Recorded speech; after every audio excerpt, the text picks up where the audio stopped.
Welcome to the Khalidia Show. Today we have a special guest, Noah Haytin. Oh, he is a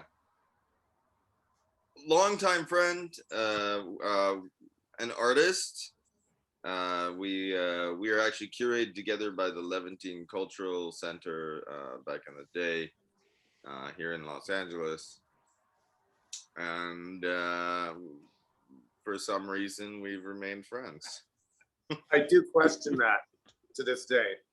I question it too. I mean, we're talking like 10, 11, 12 years ago, right? That was like 2011. So yeah. Seems like 20. Your glasses kind of look like my glasses. Are you copying me? Well, yes, and I also would like you to call me college, just so I don't feel excluded tonight. K3. Like I thought I could be like the third. No. You have your own special status. Fine. Dimmy status. Noah. نوح بن إبراهيم المغربي. An accomplished artist. Did a Fulbright. Do they call it a grant or a scholarship? It was a Fulbright grant. Fulbright Hayes grant, to be exact. It was in Marrakesh. In Marrakesh, Morocco. Yeah. And did some stuff. Did some art fairs, Istanbul, Cairo, little things like that. No big deal. Don't. Little things like that. Little things like that. Big things like that. But started off, which is, the funny thing is that he also started off doing album covers for Oakland rappers. So mostly got some range there. Bay Area. Got some range on this guy. I definitely have some miles on me. And tell us a little bit. Tell us a little bit about that scene. Here introduce yourself. Still the bottom, I think. But tell us about myself. Yeah, introduce yourself. Yeah, do the thing, man. You did a decent job. Thank you. Man, it was all right. You got my name basically right. Basically. And yes, I came up before your young selves and started out more in like illustration, graphic art, commercial art, like doing drawings for rappers, logos, album covers, things like that in the Bay Area in the early 90s. That's really, but I mean, I was drawing my whole life and I was always, looking at things and drawing them and looking at things and drawing them or drawing things and, that kind of kid, just drawing scribbling in the margins of the homework, in the classwork, getting in trouble for it, writing, tried my hand at tagging, got caught. Was my fault. I wrote my real name. And the janitor was like, I know it was you. And I was like, how did you know it was me? And it's like, well, you wrote Noah and there was only like 2 Noahs in the school. So, and he's like, you're the only one that draws. So dumb. You think with all these years of drawing, you'd be better at it. I watched. You're the only. I washed the walls and I learned my lesson. So I kept it more in the books, in the sketchbooks and stuff. And yes, I'm wearing these glasses because it's like I'm online so much these days that it's like seriously straining my eyes. Plus, you both wear glasses, so I have felt these are like Malcolm X style glasses. These are Malcolm X style. Well, I was trying to be somewhere between your 2 styles. Right. He's wearing the same. They're pretty close. They're like college. Yeah, Malcolm X. That little silver thing in the middle, whatever. Yes. But grew up in the Bay Area. Back to me. Grew up in the Bay Area, and moved to Southern California, basically in 2000. Let's just say it was like I think it was December '99. But I started school at Long Beach State for my MFA in January of 2000. So I'm a transplant. And I'm still out here. I mean, I finished school, but I'm still out here.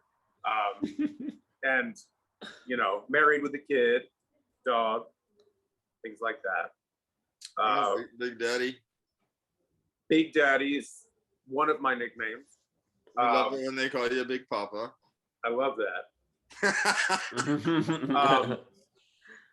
And, you know, been showing around different group shows, mostly group shows, admittedly, different galleries. Never had any exclusive representation from any gallery. But, you know, through showing around LA and different group shows, I caught the attention of curator, Jordan El Grobly from the Levantine Cultural Center, which was a great cultural space in LA, and a unique one, you know, that was making a cultural space for basically Middle Eastern, North African cultures, right? We could say. I mean, they had art shows, they had book readings. And through that, he introduced me to another artist, Khaled Hussein, who's on here. There he is. And yeah, like you said, here we are. That's how 10 we years met. later, somehow still friends. And Reluctantly. fortunately or unfortunately, I don't know, I'll let people judge, but through you, Khaled Hussein, I met Khaled El Serafi. We got the Syrian. The Yeah. Syrian. So now So- we have an Egyptian, a Syrian, and a fake Moroccan. Unknown. An honorary. pseudo-Moroccan. Let's do the honorary. I'm A Honorary Moroccan. pseudo artist, pseudo human. How do you say pseudo in Moroccan?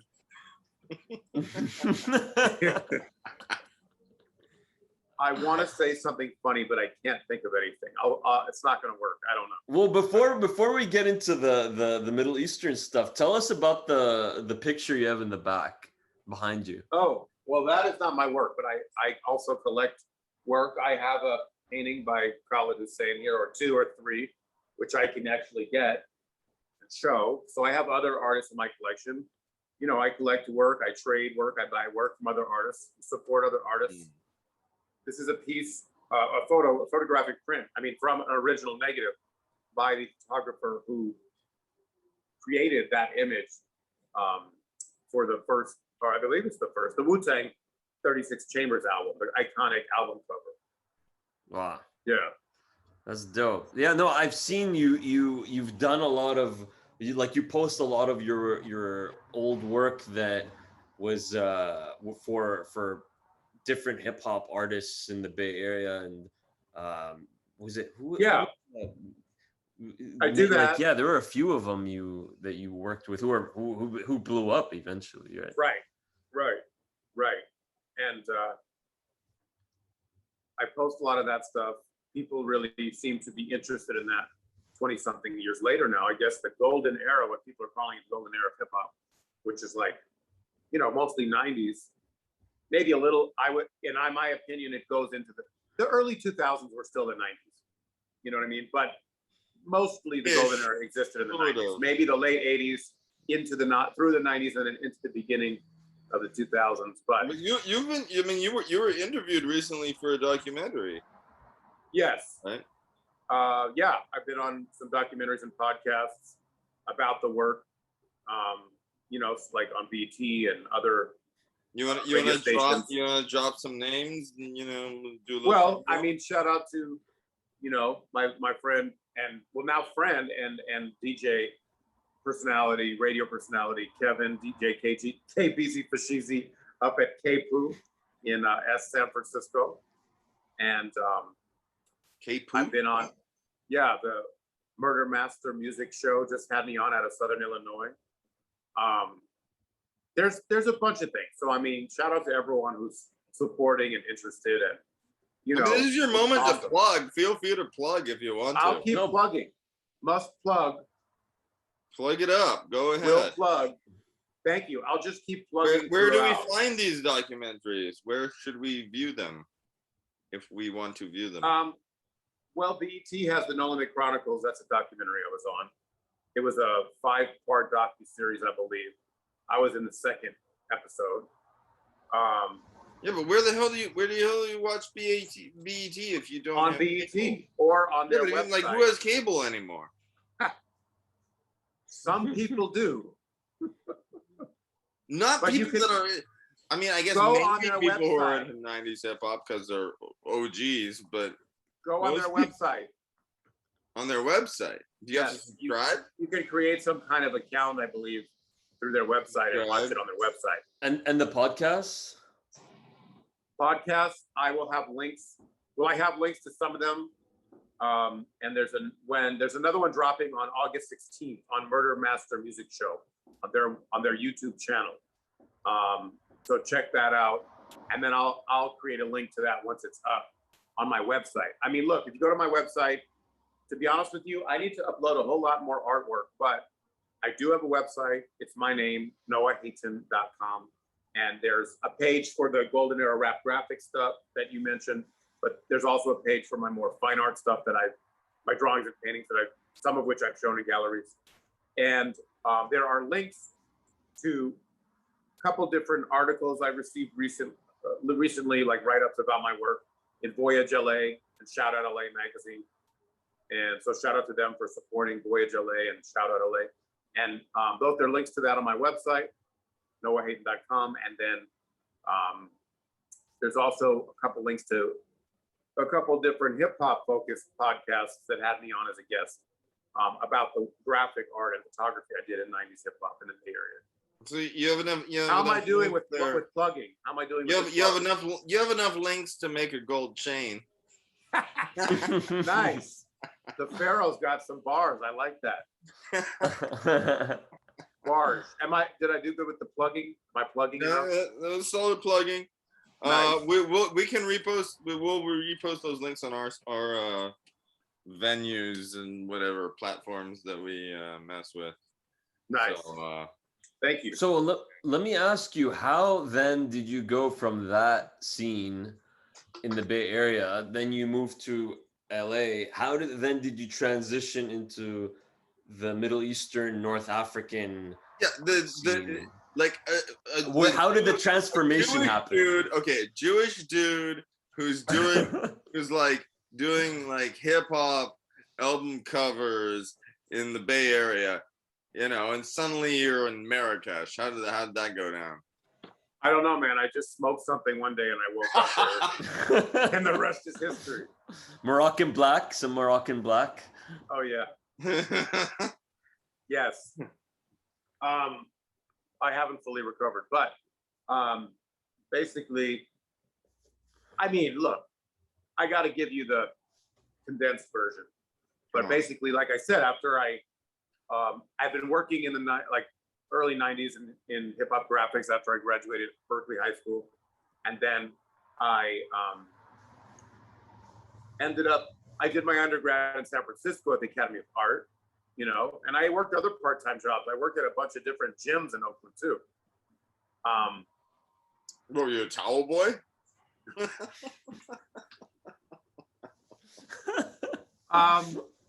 More or less, but I also worked out and helped people with their workouts. So I did more than fold and wash towels. But I'm not saying I didn't do that too. Anyway, towel boy. You towel boy. Yeah, that's what they called me in Morocco too. Who did you towel off in Morocco? Hey, hammams are a big business. I was oh yeah, there is a name for that. I'm forgetting about it. I think hammams? It's just, yeah, like for the guy who's in the hammam whose job it is to scrub people, scrub you down for like some change. There's a guy who spends ksel. That's what it's called, a ksel.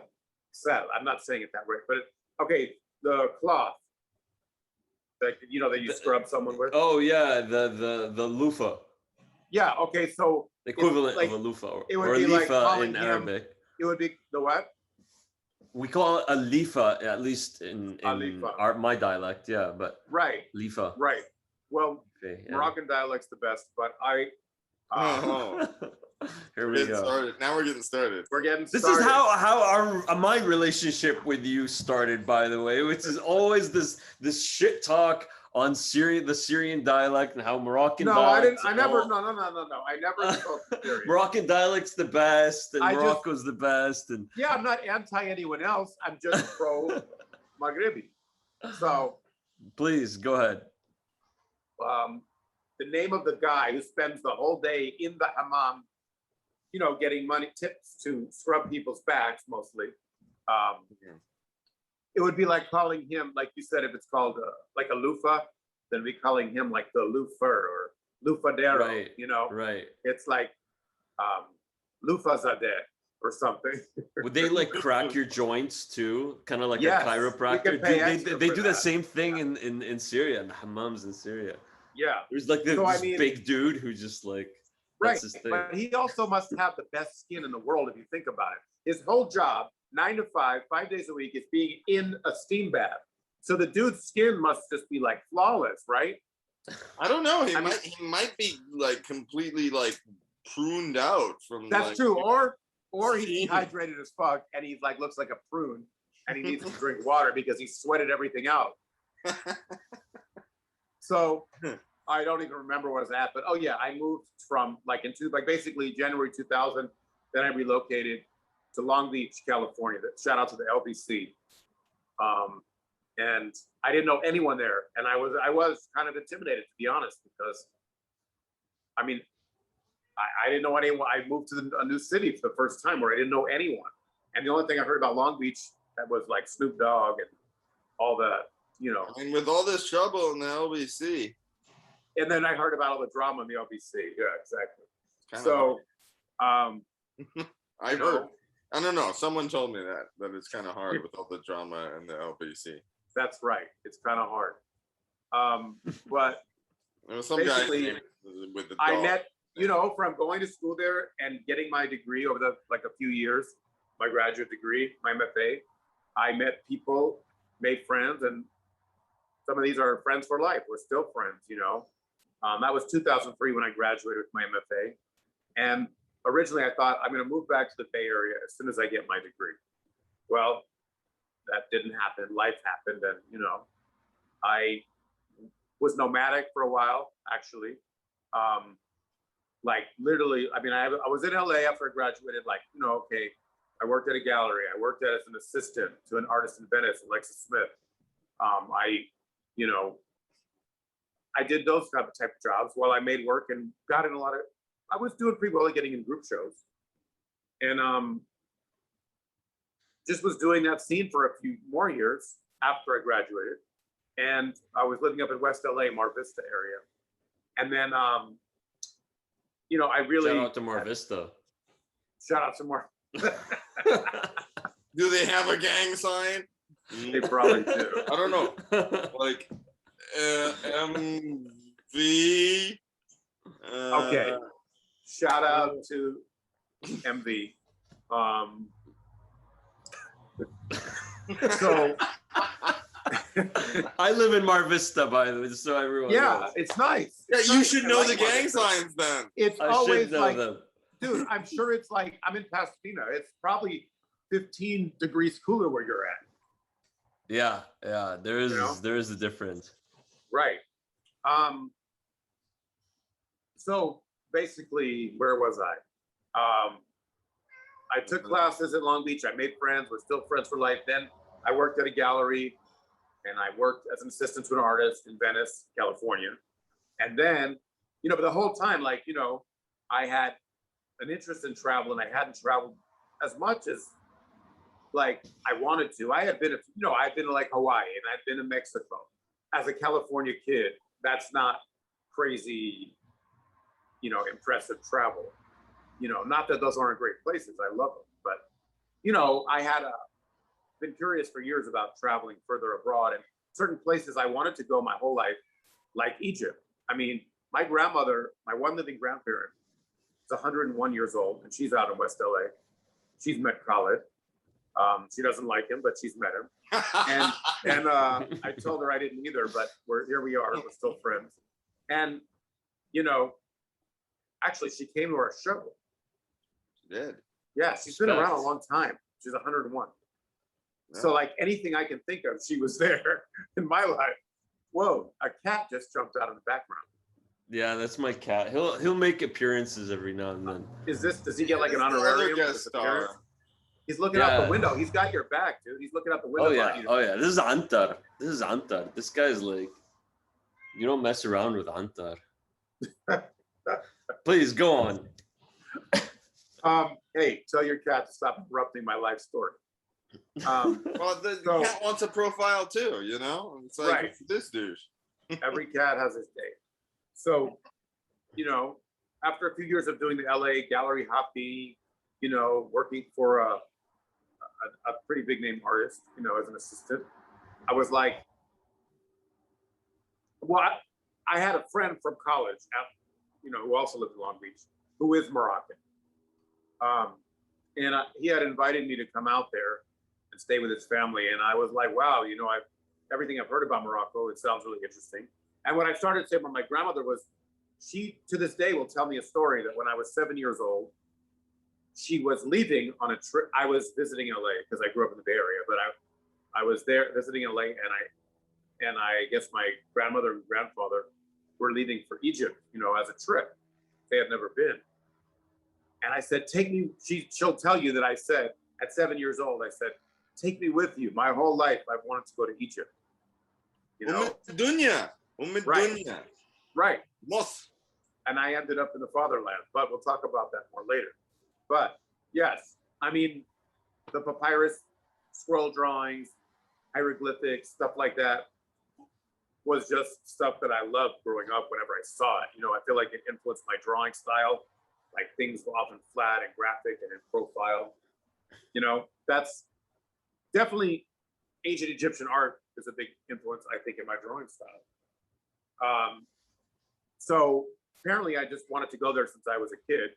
Because at 7, I thought my whole life I want to go. So I finally did much later in 2010. But before Egypt, it was Morocco that was like the big destination for me because I had never been. So that friend that invited me, I said, okay, you know what? Like I was like, I've had it with LA. I'm a single dude. I've been working in the galleries. I just felt like, what am I going to do with my life? Like I need to do something sooner than later. Why wait? You know, why? I guess I just started feeling like to always put something off. I guess I got to an age where I felt like, you know, why keep putting it off? Why can't I plan this so that someday is like soon, you know? And so I told my friend Khalid, yes, another friend Khalid, except he pronounces it Khalid.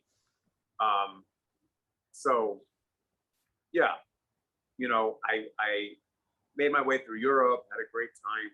Because you can't, well, from LA, you can't fly direct to Morocco. So, you know, I was like, made a trip of it, you know, and made my way there. We had a great time. I loved it. I came back, got back into the groove with the LA stuff that I told you about. But I could never shut up about Morocco. I was always talking about it to friends. Yeah, you still can't shut up about Morocco. You've never shut up about That's Morocco. true. That's true. That's true. So It's like Moroccans don't talk so much about Morocco, dude. right. I know. And part of it, I do it to bother you guys. You know that.